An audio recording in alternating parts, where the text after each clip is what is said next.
வரும் வெள்ளிக்கிழமை அமெரிக்க அதிபரை உக்ரைன் அதிபர் ஜெலன்ஸ்கி சந்திக்க இருப்பதாக தகவல் வெளியாகியுள்ள நிலையில் அமெரிக்காவுடனான முதற்கட்ட கனிம வள ஒப்பந்தம் கையெழுத்திட இருப்பதாக உக்ரைன் அறிவித்துள்ளது. போரில் உக்ரைனுக்கு அமெரிக்கா அளித்த நிதி உதவிக்கு கைமாறாக அந்நாட்டில் உள்ள அரிய வகை கனிமங்கள் வெட்டி எடுக்கும் உரிமத்தை அமெரிக்காவிற்கு தர வேண்டுமென அதிபர் வலியுறுத்தி வந்த நிலையில் தற்போது உக்ரைன் அதற்கு சம்மதித்துள்ளது. ஜம்மு காஷ்மீர் குப்வாரா மாவட்டத்தில் மீண்டும் பனிப்பொழிவு ஏற்பட்டுள்ளது. ஜிர்ஹாமா என்ற பகுதி வெண்போர்வை போர்த்தியது போல் ரம்மியமாக காட்சியளிக்கிறது.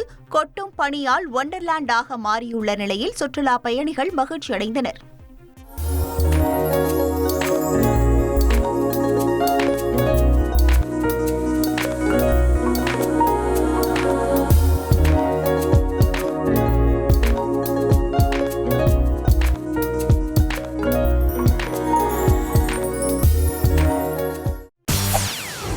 செய்திகளை உடனுக்குடன் தெரிந்து கொள்ள உடனே சப்ஸ்கிரைப் பண்ணுங்க.